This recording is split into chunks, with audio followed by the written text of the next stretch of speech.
Hello. Thanks. Thanks for clicking on the video. Thanks for watching. So today, or at the moment, we are going to go over how to do Chaturanga Dandasana, which is also known as four-limbed pose. Chatur means four, Anga means limb, Danda means staff, Asana will always mean pose. So it's a level. The level is beginner. It's a beginner pose. But I want to say it's like beginner intermediate because it does require a lot of upper body strength. It's a prone pose, and this is working your solar plexus manipura, your solar plexus or manipura energy, and then also your pitta dosha. So the benefits of this pose, it strengthens your arm muscles, your shoulders, your core, improves the posture of your spine. Let me do that. It's hip opening and improves digestion. Something to look out for if you have any wrist, shoulder, or elbow injuries. And then if you are pregnant, depending on how far along or how much you are showing, that will prevent you from actually doing this pose. So something to keep in mind. If you are new to practicing yoga, or you're doing like myself, a yoga certification, you can use this pose. Let me start over again. So if you're trying to build a sequence, that's better. You can use plank pose, Vajraganasana, cobra pose, Urdhva Mukha Savasana, upward dog, as opposed building up to doing your four-limb staff pose. And then the pose that comes after, or poses that can come after, would be Urdhva Mukha Savasana, your down dog, and then also going back into Urdhva Mukha Adho Mukha Savasana is your down dog. Urdhva Mukha Savasana is your up dog. There you go. So modifications, and I can show you, so I'll let you know what they are prior to, will be half chaturanga, and then also you can place props under your body as you hover, which I can show you. So typically, if you're going to be doing this pose, you're going to start off in plank pose. So let me kind of adjust so I can see you better. I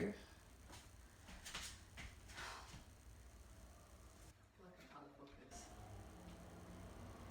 Okay, plank pose.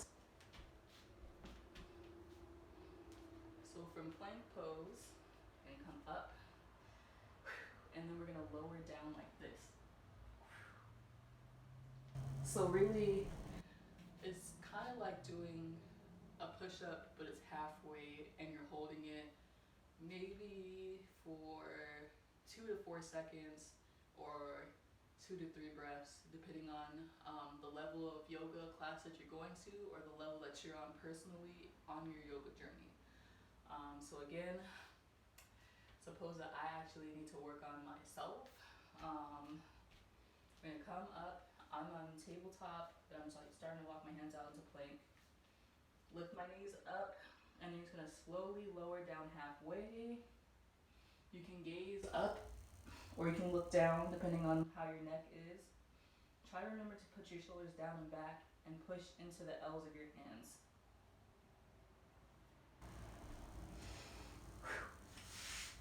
Okay, so modifications, half four-limb pose or halfway chaturanga would be you're keeping your knees to the floor or your mat, as if you were doing half plank or modified plank. And then we're just gonna halfway down, look up or down, make sure your shoulders are down and back, and you're pushing into the L's of your hands. You can come up, and then move into your next pose. Another way that you can do this pose, regardless of your knees being on the floor or an the original way. You can keep a block kind of like in between you and the mat, your chest. You can place it however you need to. I'm going to place it this way. Okay. I think this will hit my chest. So you kind of want it in between your chest area. Take some breaths. And then set up for the pose and come down.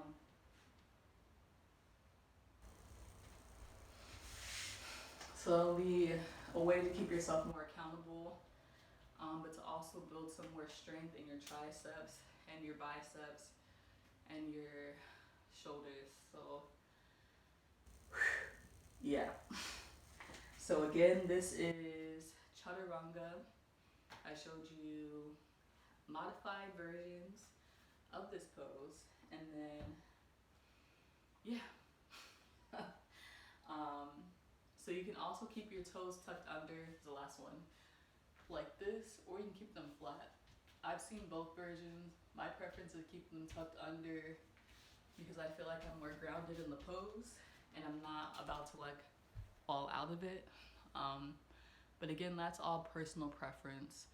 And if you're having issues with your wrists, let's say they just give you still have strong wrists, or you had some injuries in the past or now, a way to protect your wrists is holding your fist like this. Do not hold your fist like this. You're gonna hurt yourself. You can possibly like dislocate your thumb or break your thumb, and we don't want that. So, excuse me, holding your fist like this and then going down into Chaturanga, pushing yourself into up dog, going back into down dog, or back into plank, depending on the sequence that you're doing. So yes, thank you for watching.